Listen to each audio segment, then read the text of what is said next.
My mom left me alone in a mall when I was 4, vanishing without a trace. 20 years later, she reached out expecting forgiveness, and I decided it was time to confront the mother I never knew. Part 1. I was around 4 years old when my mom, Anna, decided to take me to the mall. I was pretty young, but I still remember bits of it clearly. It's weird how certain memories just stick in your brain. This one's burned in there like a bad tattoo. Anna took me to this big mall, which was a treat in my little kid mind. Malls were like magical places back then.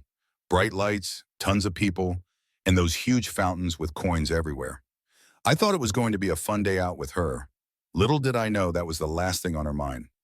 We walked around for a bit, then she spotted this little kiosk in the middle of the mall. You know, one of those tiny stands where they sell random junk, keychains, cheap jewelry, whatever. She walked over to the guy working there, and I just kind of hung back, looking around at all the people. I didn't think anything of it when she started talking to him. She was my mom, right? I trusted her. Then she did this thing that even now makes me shake my head.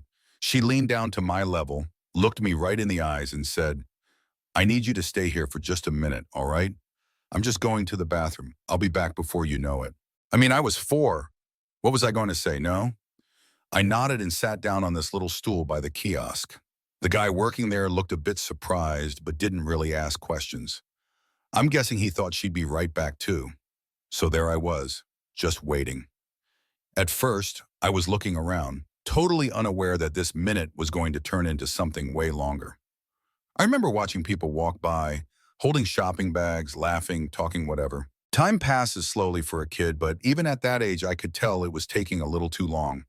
Minutes turned into, I don't even know, but it felt like forever. The guy at the kiosk, I remember, was nice enough. He'd check in on me every now and then, probably starting to realize that maybe she wasn't coming back. He even tried to make small talk, asking me about my favorite toy or something. I don't remember much about the conversation, just that he was trying to keep me entertained. But I could see he was getting nervous, like he didn't know what he was supposed to do with me. Eventually, he started looking around, probably hoping to spot her coming back down the mall. By this point, it was becoming pretty obvious that just a minute had turned into something way longer. He asked me if I knew my mom's phone number, but I was just a kid. I didn't know any numbers or how to contact anyone. I just sat there feeling that weird sinking feeling in my stomach, like something wasn't right. After what felt like forever, I noticed the mall was starting to get quieter. I was still sitting there, holding on to my little toy, waiting. That's when the guy called over a mall security guard. I remember the guard leaning down next to me, trying to look friendly, asking if I knew where my mom went or if I had any other family nearby. I just shook my head. I didn't really understand what was going on, but I knew enough to know she was gone. The guard and the kiosk guy started talking, trying to figure out what to do with me. They looked worried, whispering to each other while I just sat there, feeling more alone than I'd ever felt in my life. The guard eventually took me by the hand, leading me away from the kiosk and towards some kind of security office in the mall.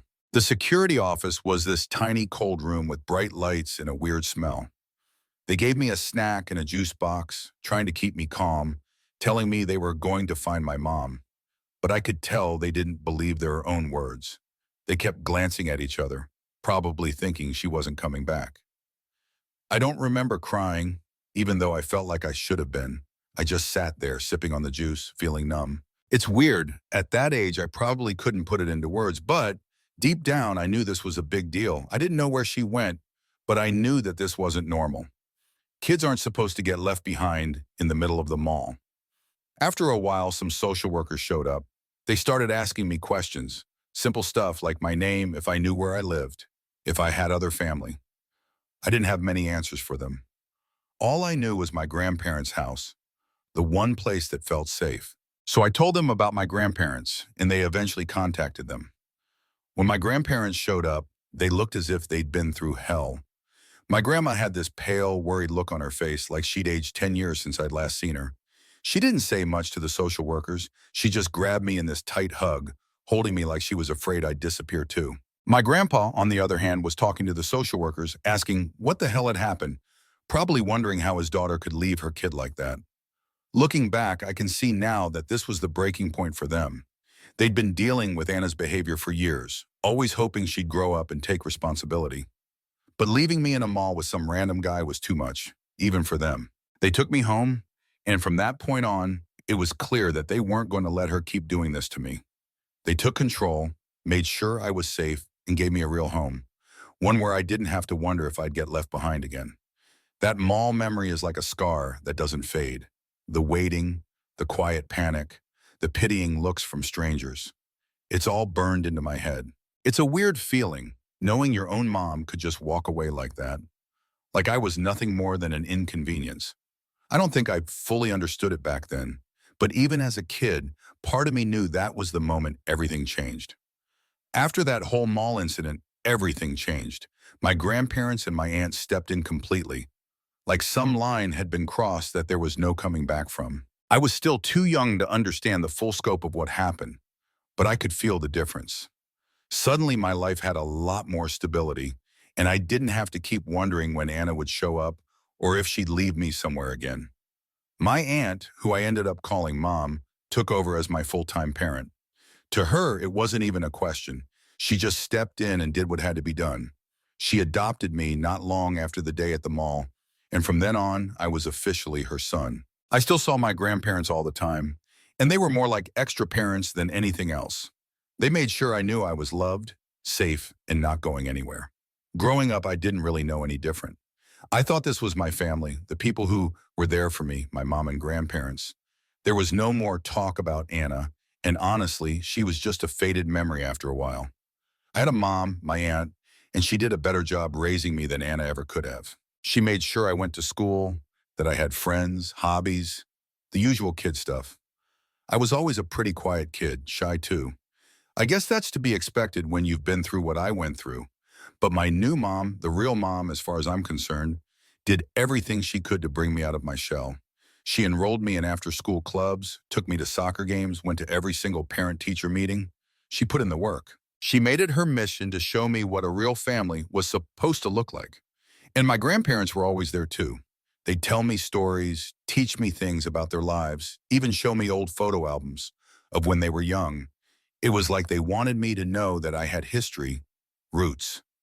I didn't need Anna's approval or love because I had a whole family that actually gave a damn about me. Looking back, there was always this silent agreement between them, my mom and my grandparents, that Anna was off limits. They didn't want me to feel like I was missing anything, so they never mentioned her. There were no awkward stories, no accidental slips. It was like she'd never existed in the first place, which at the time was fine with me. I didn't remember much about her anyway, except that she left me behind, and that was enough to know. My mom left me alone in a mall when I was 4, vanishing without a trace. 20 years later, she reached out expecting forgiveness, and I decided it was time to confront the mother I never knew. My mom was careful about it too. She'd always find ways to make me feel special, make me feel like I was worth the trouble. I remember one time I came home from school after hearing other kids talk about their moms, and I asked her why she wasn't my real mom. She looked at me, smiled, and said, "I may not have brought you into this world, but I chose to keep you in my life, and that's what matters." She didn't make a big deal out of it, didn't try to explain everything. She just made sure I knew that I was loved. It was like that every day, really. I didn't get spoiled, but I got all the love and attention I needed. She taught me things a dad would usually teach too. She showed me how to ride a bike, taught me how to swim, and even helped me figure out how to fix things around the house. And she did it all with this patience that, looking back, I probably didn't deserve sometimes. But she stuck with it, and I started seeing her as the only mom I needed. I had no reason to think about Anna, and it stayed that way for years. When I hit my teens, I started piecing things together a bit more. I noticed how they'd avoid certain questions or quickly change the subject if I asked about where I came from. I think a part of me started to understand that there was a story here they weren't telling me, but I also didn't push for answers. Because deep down, I didn't want to know. I didn't want to risk finding out that my past was uglier than I already thought. As I got older, I could see how much my mom had sacrificed to raise me. She didn't have to do any of it, but she did. She could have just lived her life, maybe even started her own family. Instead, she put everything on hold for me, treating me like her own son from day one. I can't imagine the weight of that responsibility, especially since it wasn't something she'd ever planned for. But she took it on, and I never once heard her complain. My grandparents, too, they weren't young when they took me in, but they did it without a second thought. They kept me grounded, made sure I had family traditions to hold on to, stories to remember, even silly little family quirks. It's the kind of stuff that made me feel like I belonged, that I wasn't just some kid abandoned in a mall, but a real part of a family with history and values. I guess you could say they all tried to give me a normal life as much as they could. They take me on weekend trips to the lake, we go camping in the summer, even did family movie nights with popcorn and all that. My grandparents would sit with me after dinner, playing card games or teaching me old songs they used to sing when they were kids. It was little things like that, the simple stuff that really made me feel like I had a family. By the time I got to high school, I pretty much forgot Anna even existed. I had friends, school activities, and a family that was always there for me. I had a mom who took care of everything, a grandma who spoiled me in her own quiet way, and a grandpa who taught me things every boy should know. Anna was just this ghost of a memory, something I barely thought about, if ever. The truth was, I didn't need her. I had all the love and support I could ever want. My mom and my grandparents, they were the ones who showed me what it meant to be a family. They never let me feel like I was a burden, even though I probably was in some ways. And I know now that they didn't talk about Anna because they didn't want me feeling like I was missing out. They wanted to protect me, and they did. Growing up, I didn't know it at the time, but every little thing they did was to make sure I never felt like I was abandoned. They turned a pretty crappy start into something good, something that made me feel whole, like I belonged somewhere. I didn't question it. I just took it all in and grew up in the only family that ever mattered. And as far as I was concerned, that was the end of it. So fast forward to a couple of months ago.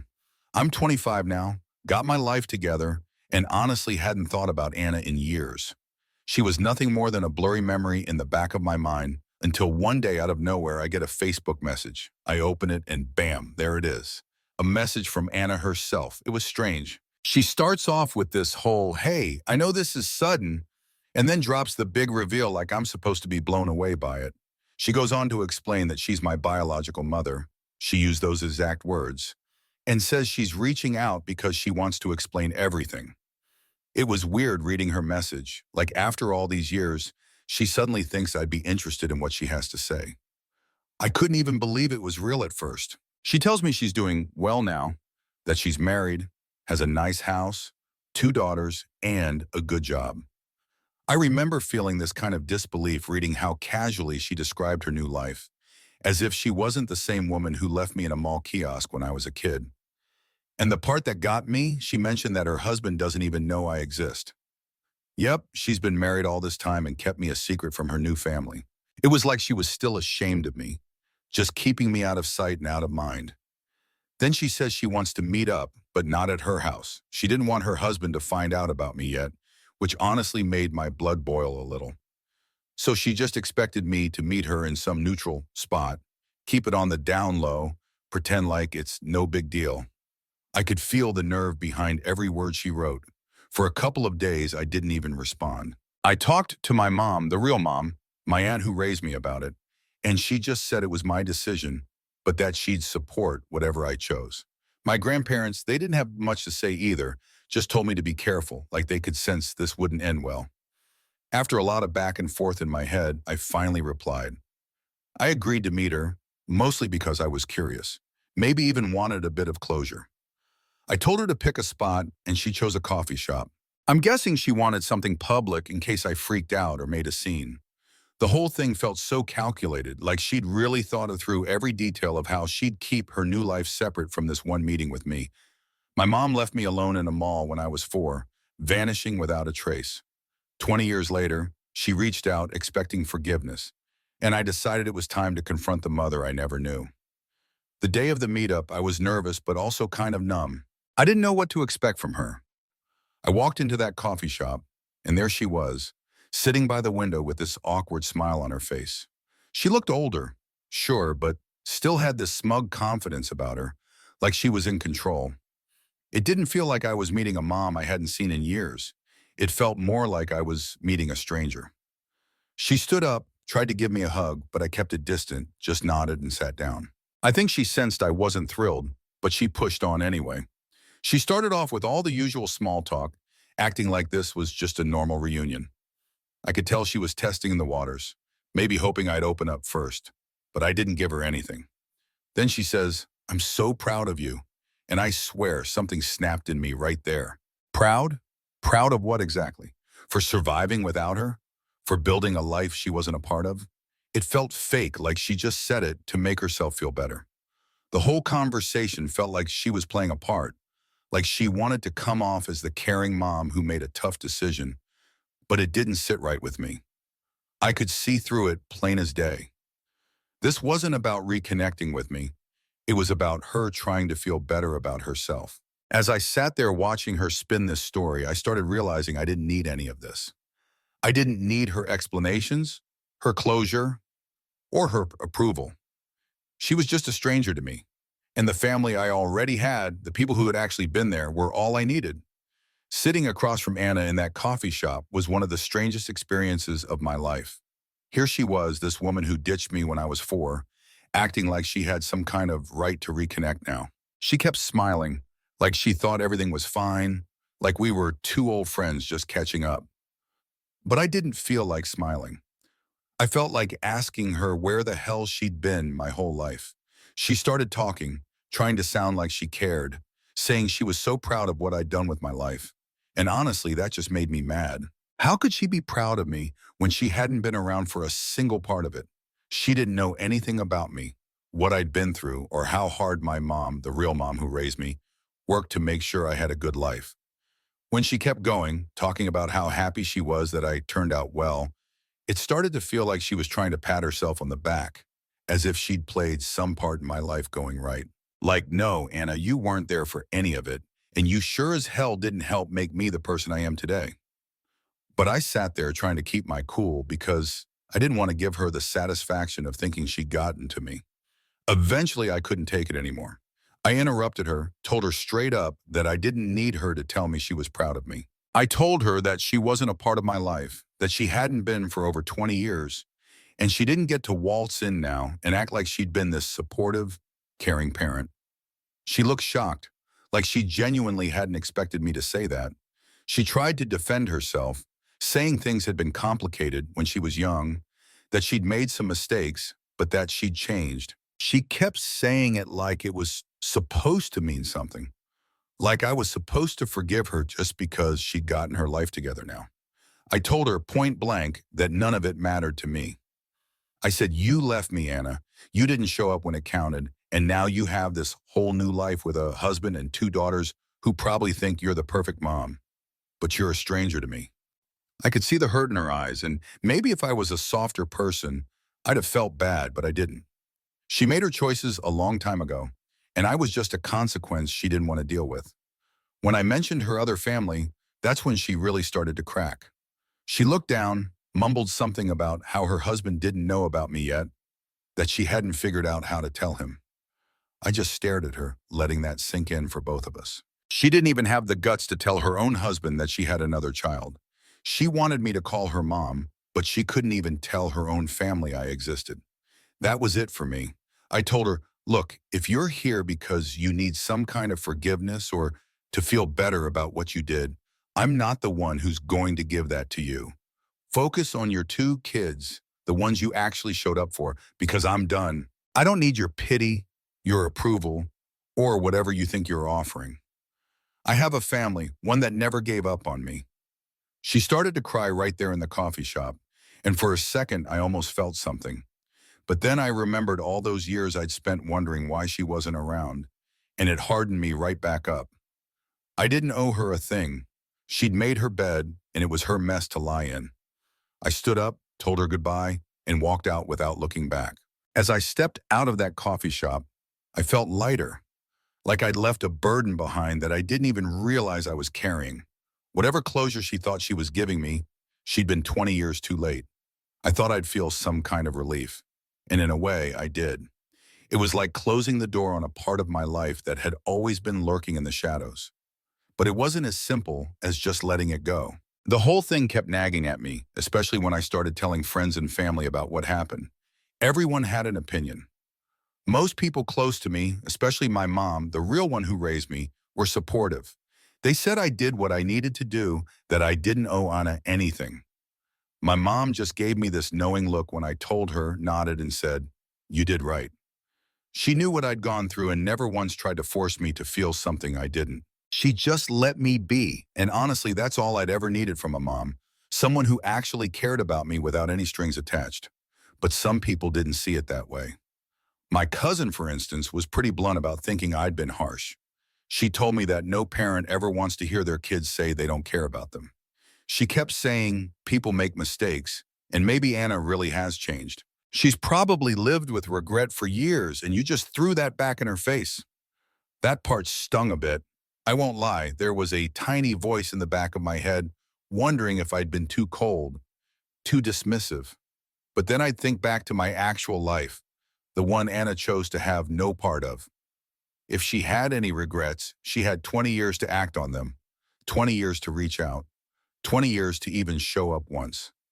But she didn't. I mean, maybe she had changed, sure, but if she could change now, that just meant she'd always been capable of it. She'd just chosen not to do it when it came to me. So yeah, it felt like a last-minute attempt to rewrite history, like she wanted to wipe the slate clean on her terms, not mine. And honestly, I wasn't interested in helping her feel better about her past choices. Another friend of mine brought up the idea that maybe Anna reaching out was her trying to do the right thing. He said something along the lines of, maybe she's trying to heal. People change.